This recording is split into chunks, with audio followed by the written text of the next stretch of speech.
El mandat principal de la sentència no és el 25%, no és el percentatge, és que el castellà sigui llengua vehicular.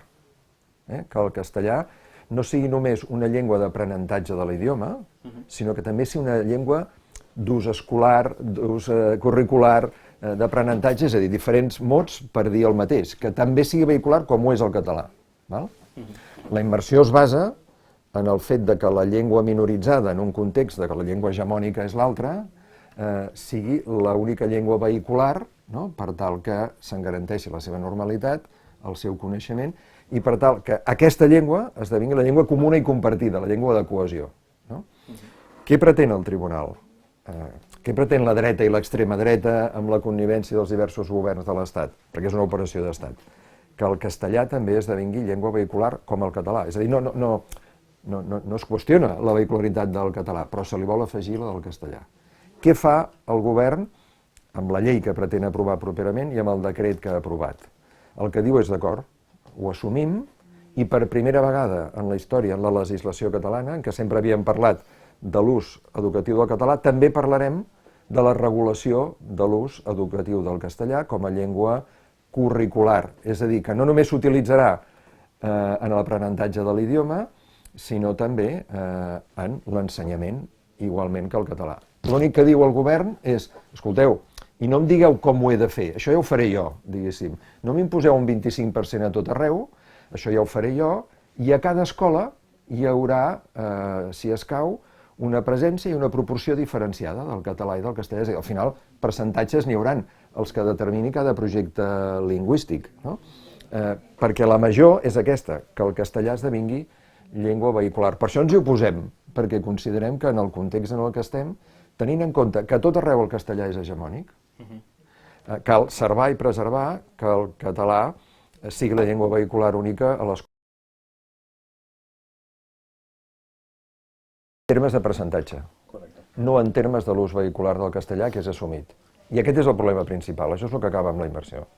I això és el que va en contra del que hauria de ser la lògica actuació d'un govern que veu com cada dia la llengua del país retrocedeix. Què veiem aquí? Que no hi ha una voluntat de defensar la sobirania. En la defensa de la llengua tampoc. També hi ha dubtes de si tombarà o no la llei i el decret, tombar per tombar, no? Anem a un xoc de legitimitats, anem a un xoc democràtic, en què el que pretenen els tribunals, d'acord amb la dreta i l'extrema dreta, és més castellà i menys català, això és evident, no? Per tant, davant d'això no hem de buscar estratègies de cohesió o subterfugis. Hem d'anar a aquest conflicte democràtic amb l'Estat, i en aquest cas amb els seus tribunals, en defensa de la llengua. Per què? Perquè el que estem defensant és un dret fonamental, no només un gran consens social, sens dubte majoritari a la comunitat educativa. El que estem defensant és un dret fonamental, que és el dret a que tothom, a tot arreu, visqui on visqui, vagi a l'escola que vagi, pugui accedir al mateix model d'ensenyament lingüístic, és a dir, que no hi hagi segregació per raó de llengua, que és el que planteja el decret. Obre la porta a la segregació, perquè segons a l'escola que vagis et trobaràs unes proporcions diferents de català i de castellà. El problema és que a través del PSC ens entra la política de Ciutadans. Ciutadans, en el moment més baix de la seva representació política, aconsegueix avenços, per ells insuficients, però avenços significatius pel que fa a la seva política lingüística. Però Ciutadans, en aquest context de la reivindicació que fan a tot arreu dels països catalans del plurilingüisme, el que estan defensant d'entrada és el bilingüisme a l'escola. I el PSC, amb aquesta deriva que ha tingut en els darrers anys, el que fa seva és aquesta reivindicació del bilingüisme a l'escola. Què fa la llei i què fa el decret? Mireu el preàmbul del decret, mireu el preàmbul de l'enquesta que es passa a les escoles. El que està establint el govern de la Generalitat és obrir la porta al bilingüisme a l'escola. Que al costat del català com a llengua vehicular i curricular també hi sigui el castellà. Nosaltres arribem a un acord d'investidura i la nostra visió és que l'endemà d'aquest acord d'investidura el president Aragonès fa un viratge i comença a desenvolupar una estratègia política de govern i unes prioritats que cada dia que passa s'allunyen més del que era l'esperit i els objectius d'aquell acord d'investidura. Això en primer lloc. I vaja, ho hem exemplificat ara en la nostra conversa i podríem trobar altres exemples. El que en diem aquesta orientació del govern que té el PSOE i la patronal, i en conseqüència el PSC, com a principals aliats, i per tant el que fa és desenvolupar una agenda de concertació i de connivència amb el PSOE i la patronal, grans infraestructures, etc. D'altra banda, el que es consolida a cada dia que passa des del dia de la investidura és que aquella majoria social del 52% independentista es veu totalment bloquejada i inhabilitada al Parlament perquè el govern de la Generalitat i Junts i Esquerra es desdiuen de qualsevol agenda per l'autodeterminació i per la independència.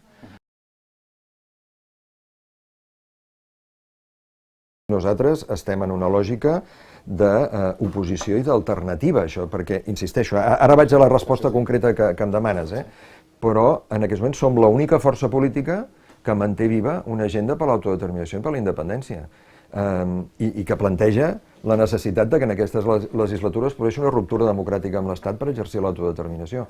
I som l'única força política que està plantejant aquest gir de 180 graus en les polítiques públiques. Som l'única que ho està plantejant. Per tant, això ens allunya absolutament de qualsevol escenari d'aprovació de pressupostos. És a dir, ja vam votar en contra d'un pressupost. Si a nosaltres el que ens han de plantejar és un pressupost que va en la mateixa línia de l'enfocament actual de la legislatura, per descomptat que nosaltres estem absolutament en un altre lloc. És a dir, nosaltres no estem en aquest terreny en aquests moments, no ens estem fent aquesta pregunta, no ens estem plantejant aquest debat de si negociarem o no, o si aprovarem o no els propers pressupostos. El que sabem és que vam votar en contra dels anteriors i que fem una impugnació absoluta de l'enfocament i de l'estratègia d'aquesta legislatura. Per tant, tot allò que se'n derivi, pressupostos inclosos, doncs òbviament comptarà amb la nostra oposició.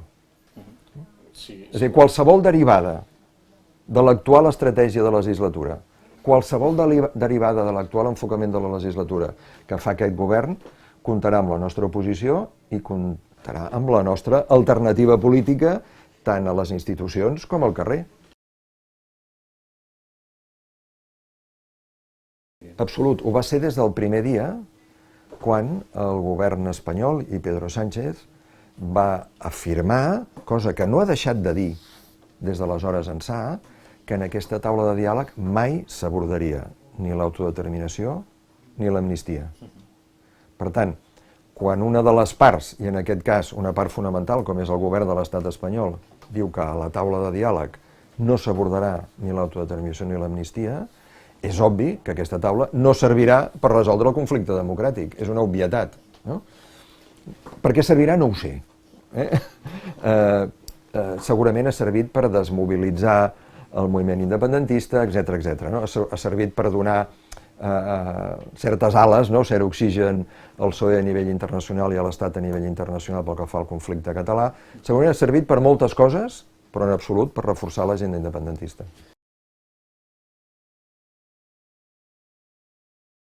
El fraccionament de contractes és una mala praxi des del punt de vista de la gestió dels recursos públics. A l'Institució de les Lletres Catalanes i a tot arreu, i a qualsevol institució.